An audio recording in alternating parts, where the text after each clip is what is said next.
अस्सलाम वालेकुम, मैं हूं आमिर खाकवानी। अपने यूट्यूब और फेसबुक चैनल में आपका खैर मकदम।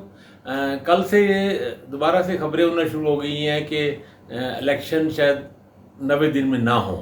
जिसमें लग रहा है एक तरफ तो ये कि तमाम हुकूमत की तरफ से बिल्कुल क्लियर हो चुका है कि 12 अगस्त से पहले असम्बली डिज़ोल्व कर देंगे, निगरान हुकूमत बन जाएगी और निगरान हुकूमत है असम्बली पहले टूटे तो 90 दिन में इलेक्शन होती हैं। तो 90 दिन में इलेक्शन होने जा रहे हैं। हुकूमत की तरफ से वज़ीर-ए-आज़म कह रहे हैं, वज़रा कह रहे हैं, सारे कह रहे हैं, बिल्कुल क्लियर यकसू हैं कि वो इलेक्शन की तरफ जा रहे हैं।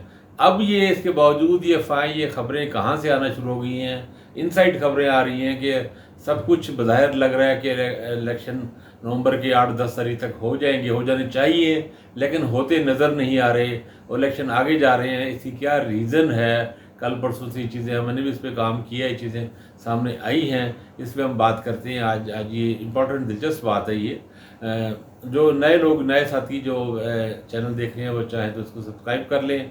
अगर जिन्होंने पहले से सब्सक्रिप्शन उन्होंने ली हुई है, सब्सक्राइब किया हुआ है इन्होंने, वो भी दोबारा से चेक कर लें कि नोटिफिकेशन उनको मिल रहे हैं या नहीं मिल रहे हैं।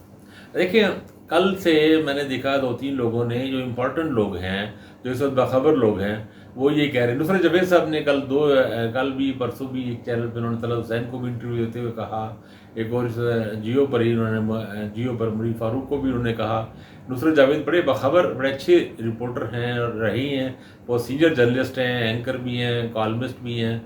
और उनका कहना ये है, उनको लग रहा था कि इस्लामाबाद की, उन्होंने अपने मखसूस अंदाज में कहा, इस्लामाबाद की हवाओं से मुझे ये स्मेल मैं कर रहा हूँ कि वे इलेक्शन नहीं होते नज़र आ रहे। उन्होंने इसाक खाकवानी की मिसाल दी। इसाक खाकवानी ने अभी 2-3 दिन पहले ट्वीट भी किया, फिर टीवी प्रोग्राम में भी बात की कि उनको लग रहा है कि इस वक्त अगर इलेक्शन हुए तो अगर पीटीआई हारेगी तो पीटीआई नहीं मानेगी, और अगर पीटीआई जीती और जिसके ज़ाहिर इम्कानात, उनको इसाक खाकवानी को भी खदशा लग रहा है कि इमरान खान आएंगे तो उनको वो किसी को नहीं छोड़ेंगे, ना वो मुख्तलिफ हल्कों को छोड़ेंगे, ना जुडिशरी को, ना किसी और को, और सियासतदानों को, और हम जैसा तो बिल्कुल ही नहीं। तो यानी वो अपनी बात कर रहे थे कि इस्तेकाम पाकिस्तान पार्टी की।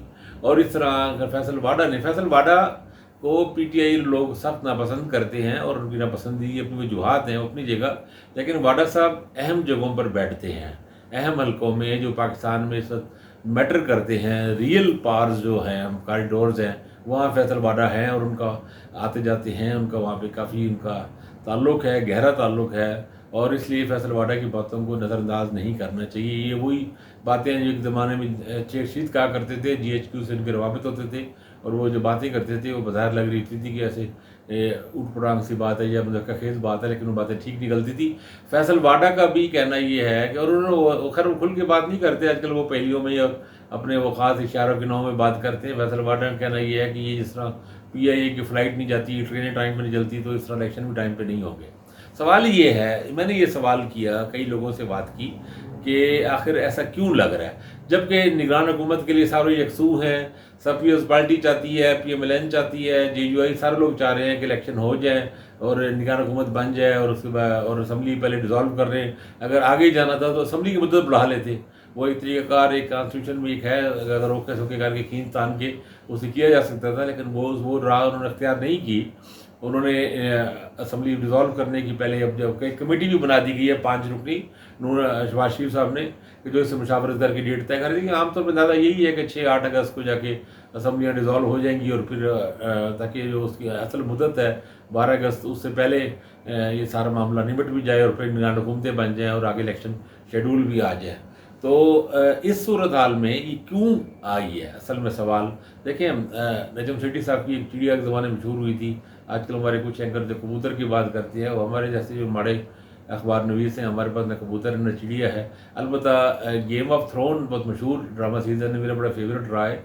उसमें रेवन एक वो कवि की तरह का एक परिंदा होता है, रेवन, उसमें वो पैगाम रसानी के लिए इस्तेमाल करते हैं, और उसी में एक 3 आइड रेवन भी था। 3 आइड रेवन की टर्म इस्तेमाल करते हैं, जो आगे को भी देख लेता है। तो आप समझ लें कि हमारा जो 3 आइड रेवन है, उससे हमने ये पूछा, हमारी ये खबर ये कि भाई आखिर ऐसा क्यों है। पता लगा इस दरमियान से, एक सादा सी बात है मगर बड़ा दिलचस्प है, कि अब सर्वे चल रहे हैं, कुछ सर्वे झूठे हैं, कुछ सच्चे हैं, कुछ मसनदारे कर रहे हैं, कुछ गैर रस्मी तौर पे एजेंसियाँ कर रही हैं, मुख्तलिफ महकमे कर रहे हैं, पार्टियाँ अपने तौर पे भी करवा रही हैं।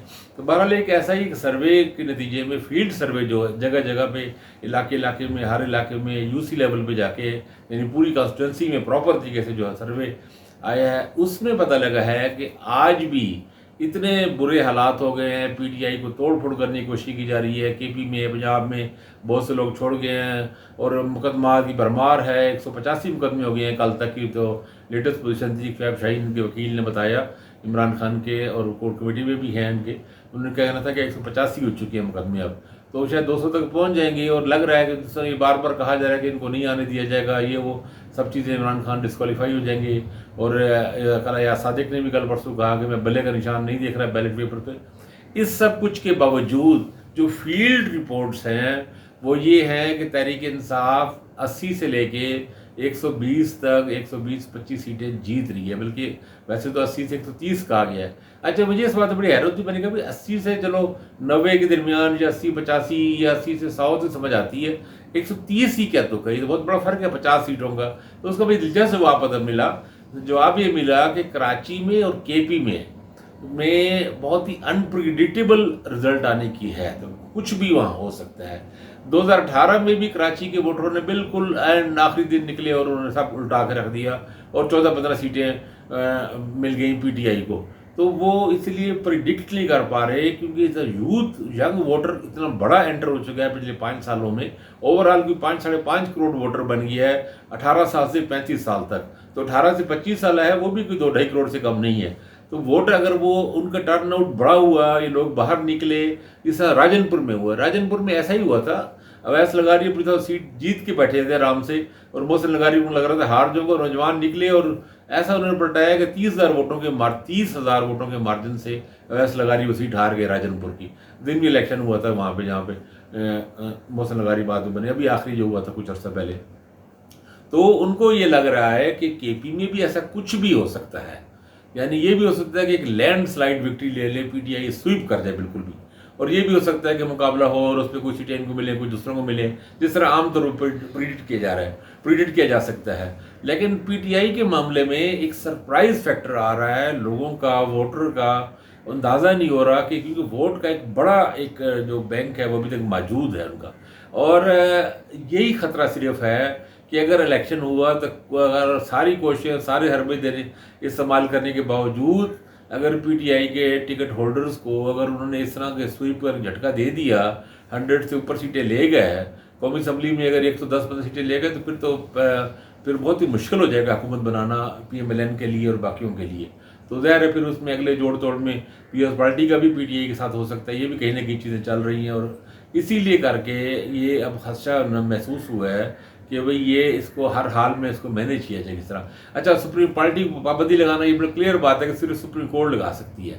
कॉन्स्टिट्यूशन के मुताबिक बहुत क्लियर है कि सिर्फ सुप्रीम कोर्ट ऑफ पाकिस्तान पाबंदी लगा सकती है। और ये बात नज़र आ रही है कि जस्टिस काजी फैजी साहब भी ये बोझ उठाने को तैयार नहीं होंगे। एक बड़ी सियासी जमात को पाबंदी लगाने का मकसद है कि एक ऐसा धब्बा अपने नाम के साथ लगा ले जाए कि जो तायात के साथ चले। तो मेरा ख्याल इनको सबको डर है कि सुप्रीम, और ना ये भी बहुत मुश्किल लग रहा है कि बल्ले का निशान, उसको पाबंदी के बगैर बल्ले का निशान से ही महरूम रखना मुश्किल है। क्योंकि अगर इलेक्शन कमीशन ना किया तो उसको आराम से हाई कोर्ट, सुप्रीम कोर्ट से अपील में फैसला हो जाएगा। क्योंकि या तो ये है कि इंतखाब निशान सबके बदल दिए जाए, शेर ना हो, तीर ना हो, बला ना हो, कोई भी पुराना निशान, लेकिन उसकी भी कोई तुक नहीं है, कोई दलील नहीं है।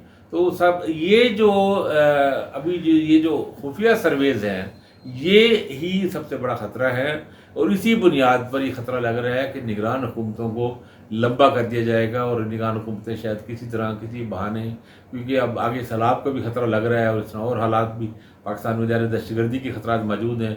तो इस तरह से खींच तान के मार्च अप्रैल तक ले जाए। और अगर ऐसा हुआ, खुदा ना खास्ता, मैं नहीं चाहता कि ऐसा हो, ना मेरी ख्वाहिश है, ना मैं कहता हूँ ऐसा होना चाहिए, लेकिन अगर हुआ तो उसकी सारी जिम्मेदारी पीडीएम जमातों पे, पीएस पार्टी और नून लीग पे और जेयूआई पे होगी, जिन्होंने 3 माह में इलेक्शन पंजाब और केपी असम्बली को नहीं होने दिए।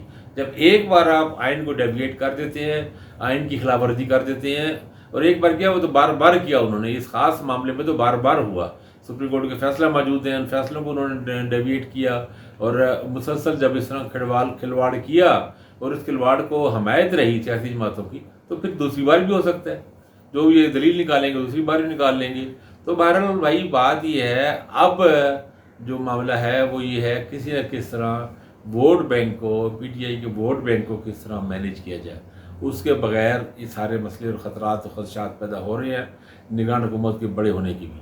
तो निगरान हुकूमतों में इलेक्शन आगे जाने की कोई सद वजह नहीं, कोई दलील नहीं। सिर्फ ये जो वजह अचानक अफवाहें उड़ने लगी हैं या खदशात आ रहे हैं, उसके पीछे जो रीज़न है वो मैंने आपको बता दी कि रीज़न ये है। अभी इस पर बहुत कुछ होना है, इस पर बात करते रहेंगे। अपना ख्याल रखिएगा। अल्लाह हाफिज़।